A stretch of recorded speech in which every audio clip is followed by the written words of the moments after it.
Bismillahirrahmanirrahim. Assalamualaikum warahmatullahi wabarakatuh. Ya, kembali lagi di channel saya Muhammad Yunus YouTube. Kali ini saya akan berbagi seputar cara membuat personal branding di media sosial dan website. Selamat datang dan berjumpa kembali bersama Muhammad Yunus YouTube. Tempatnya kita belajar bareng kaitan strategi marketing, bisnis online, website, dan SEO ya. Personal branding termasuk langkah dan upaya mereka ataupun kita ya dalam memperkenalkan diri kepada masyarakat luas. Apapun itu profesinya, baik itu seorang penulis, pengusaha, pelajar, guru, development, dan lain sebagainya, pasti membutuhkan personal branding agar keahlian, hobi, produk, dan layanan yang mereka miliki dapat dikenali banyak orang ya. Terlebih personal branding tergolong strategi pemasaran yang cukup efektif dalam mengembangkan bakat, keahlian, dan bisnis agar mudah berkembang. Nah, di sini saya akan membahasnya ya, pengertian personal branding dulu ya. Ya, menurut Harun, personal branding adalah proses membentuk persepsi masyarakat terhadap aspek-aspek yang dimiliki seseorang, seperti kepribadian, kemampuan, atau nilai-nilai, dan bagaimana semua itu menciptakan persepsi positif dari masyarakat yang dapat digunakan sebagai alat pemasaran. Nah, melihat pengertian tersebut dapat disimpulkan bahwa personal branding adalah suatu tindakan dan upaya Anda lakukan supaya orang lain punya kepercayaan dan menilai positif terhadap kepribadian Anda ya.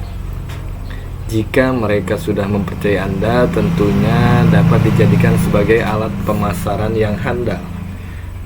Kemudian menurut Montoya, personal branding adalah sebuah seni dalam menarik dan memelihara lebih banyak klien dengan cara membentuk persepsi publik secara aktif.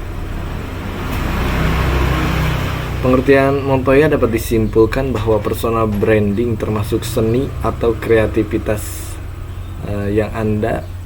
kreativitas Anda dalam menarik perhatian orang lain ya. Adapun menurut Wasesa ya, personal branding adalah proses ketika orang menggunakan dirinya atau karirnya sebagai merek ataupun brand. Personal branding merupakan seni untuk menarik dan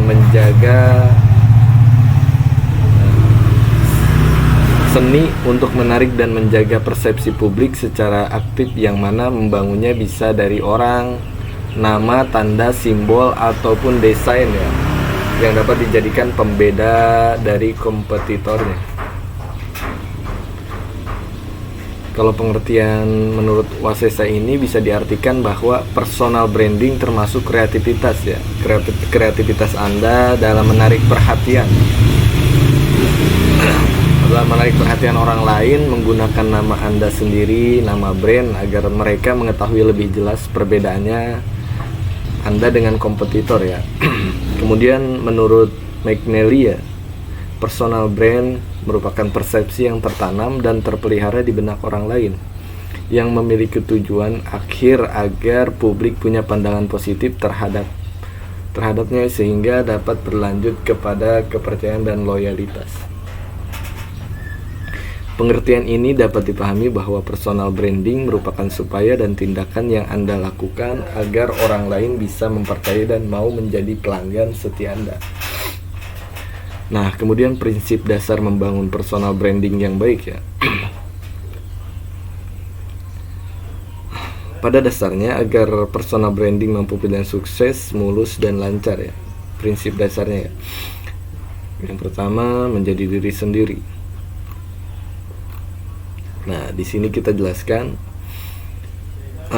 menjadi diri sendiri adalah hal utama ya, yang perlu Anda pegang dalam personal branding agar mereka lebih mudah mengenali keahlian, kepribadian maupun produk yang Anda miliki.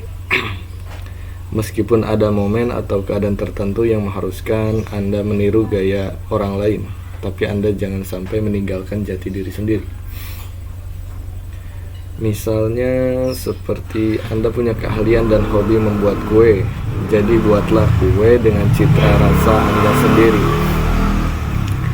Namun di sisi lain Anda memerlukan juga desain gambar yang menarik supaya kue yang Anda sajikan punya nilai lebih dan profesional ketika dipromosikan. Keadaan yang semacam itu pastinya menuntut Anda agar pandai mendesain gambar.